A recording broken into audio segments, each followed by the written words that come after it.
Hello friends, you are watching Tanmay creations. I am Tanmay Bish with you. पिछले video में हम exercise 1.2 के फर्स्ट 2 क्वेश्चंस डिस्कस कर चुके हैं और इस वीडियो में हम इस एक्सरसाइज के बाकी क्वेश्चन डिस्कस करेंगे।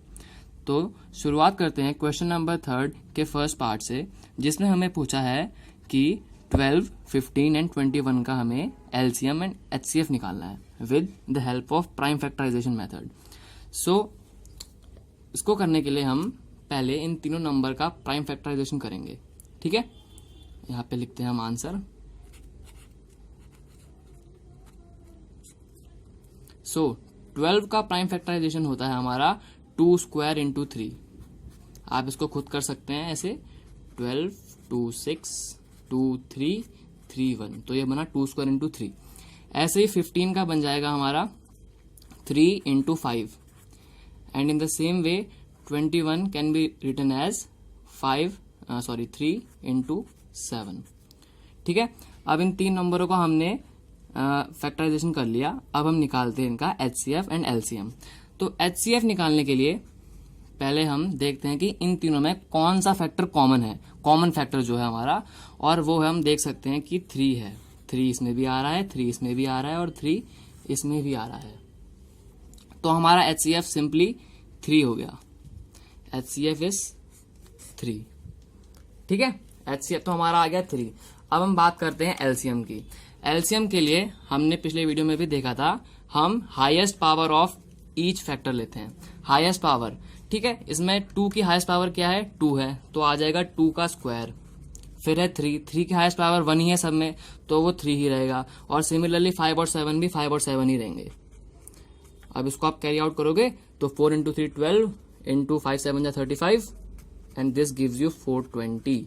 So your LCM is 420 answer and this is also your answer. So आप देख सकते हैं कि हमने LCM and HCF फाइंड कैसे करा है प्राइम फैक्टराइजेशन मेथड से, और इन द सेम वे हम सेकंड और थर्ड पार्ट भी कर सकते हैं इसका। आप उसको खुद सॉल्व करने की कोशिश करें। तो अब डिस्कस करते हैं फोर्थ क्वेश्चन, जिसमें हमें 2 नंबर्स का एचसीएफ दिया हुआ है और वो 2 नंबर्स है हमारे 306 एंड 657 और इनका एचसीएफ है 9। अब हमें इनका एलसीएम निकालना है। तो इसमें हम सिंपली हम फॉर्मूला यूज कर सकते हैं हमारा, जिसमें हम लिखते हैं solution HCF into LCM is equal to a into b, where a and b are the numbers. ठीक है, यहाँ पे ए हमारा 306 है और बी हमारा 657 है। तो हमें एचसीएफ भी गिवन है 9 है, हमें सिर्फ एलसीएम निकालना है। एलसीएम आ जाएगा हमारा A into B which is 306 into 657 divided by, क्योंकि एचसीएफ डिवाइड में आ जाएगा, एचसीएफ है हमारा 9।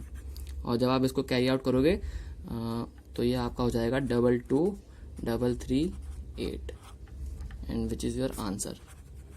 You can rewrite it as LCM is equal to 22338 answer. तो हमने इसमें डायरेक्ट फॉर्मूला पुट करके आंसर निकाल लिया है। अब हम बढ़ते हैं 5th क्वेश्चन की तरफ। तो दोस्तों हमें 5th क्वेश्चन में पूछा गया है कि जो 6 to the power n number है, क्या वो कभी 0 पर एंड हो सकता है? मतलब उसका जो 1 डिजिट है, क्या वो कभी 0 हो सकता है? तो इसको सॉल्व करने के लिए हम फंडामेंटल थ्योरम ऑफ अरिथमेटिक का यूज करेंगे। उसके लिए पहले हमें जो नंबर गिवन है 6 की पावर n, पहले हम इसका प्राइम फैक्टराइजेशन करेंगे। 6 को हम लिख सकते हैं 2 इंटू 3 और होल पावर n। ठीक है, अब हम थोड़ा लॉजिक यूज करेंगे। कभी भी अगर किसी नंबर के लास्ट में 0 आता है, जैसे कोई नंबर है आपका 3 डिजिट नंबर, तो अगर उसके लास्ट में 0 आ रहा है तो वो 2 से और 5 से दोनों से डिविजिबल होगा। क्यों? क्योंकि वो 10 का मल्टीपल होगा और 10 के फैक्टर होते हैं 2 एंड 5। तो मतलब उसके प्राइम फैक्टराइजेशन में ये दोनों नंबर जरूर आने चाहिए। लेकिन हम 6 के फैक्टराइजेशन में देख रहे हैं कि 5 जो है 5 is not present, hence this number 6 to the power n can not end with the 0। Why? Because the 5 is not present in the prime factorization of the 6 and this is guaranteed by the fundamental theorem of arithmetic।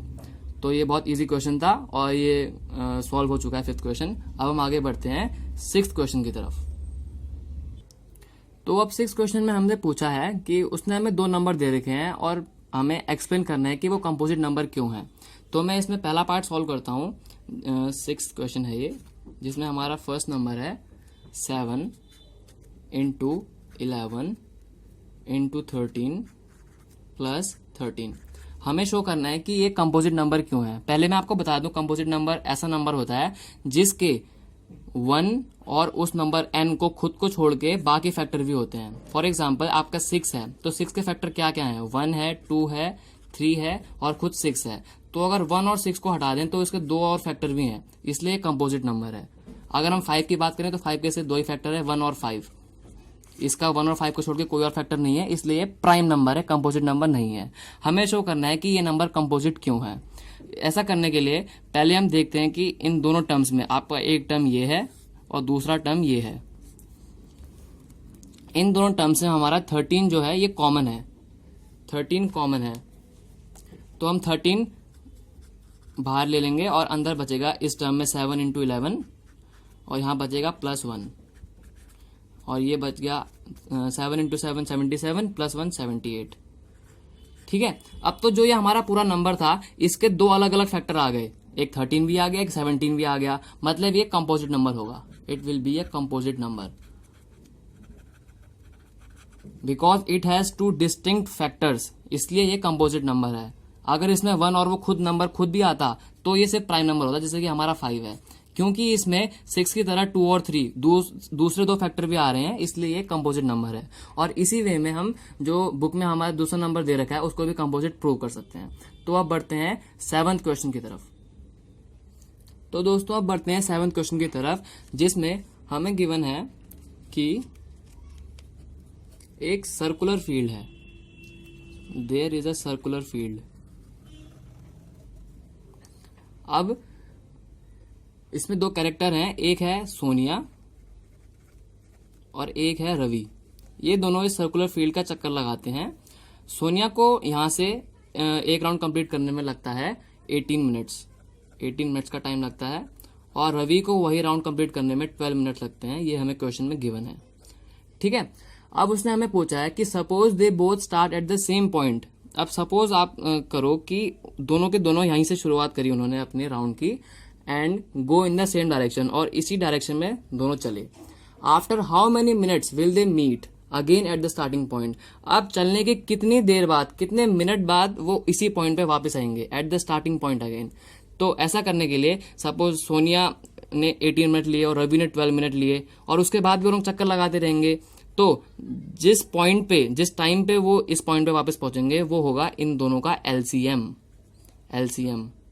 क्यों होगा? क्योंकि LCM जो है वो 18 का भी multiple होगा और 12 का भी मल्टीपल होगा। मतलब जो सोनिया है उसने भी कुछ चक्कर टोटल कंप्लीट कर लिए होंगे और रवि ने भी कुछ राउंड कंप्लीट कर लिए होंगे। तो हम निकालते हैं इनका एलसीएम। सो प्राइम फैक्टराइजेशन की हेल्प से हम लिखते हैं 12 को, 12 can be written as 2 square into 3। ठीक है, and 18 can be written as 2 into 3 squared. 18 can be written as 2 into 3 का स्क्वायर। अब हमें सिंपली इनका एलसीएम निकालना है, ज्यादा कुछ नहीं करना है। एलसीएम में हम लेते हैं हाईएस्ट पावर। तो 2 की हाईएस्ट पावर क्या है? 2 है, और 3 की हाईएस्ट पावर क्या है? 2 है। तो 2 स्क्वायर हो गया 4, 3 स्क्वायर हो गया 9, 4 9, और ये आ गया हमारा 36। तो मतलब they will meet again at the starting point after 36 minutes. 36 minutes. अब मैं आपको थोड़ा एक्सप्लेन कर देता हूँ ये कैसे। सोनिया 18 मिनट लेती है एक राउंड कंप्लीट करने में, मतलब 36 मिनट में वो 2 राउंड कंप्लीट कर लेगी। 2 राउंड कंप्लीट करने के बाद वो यहाँ आ जाएगी। और रवि जो है वो 12 मिनट लेता है, मतलब 36 मिनट में वो 3 राउंड ले लेगा, तो वो भी 36 मिनट बाद इसी पॉइंट पे आ जाएगा। Hence they meet at the same starting point after 36 minutes and this is your answer. So ऐसे हमने एक्सरसाइज 1.2 भी कंप्लीट कर ली है। अब अगले वीडियो में हम इरेशनल नंबर के बारे में पढ़ेंगे और एक्सरसाइज 1.3 सॉल्व करेंगे। अगर आपको वीडियो पसंद आया तो प्लीज शेयर एंड सब्सक्राइब करिए और तन्मय क्रिएशन को सपोर्ट कीजिए। थैंक्स।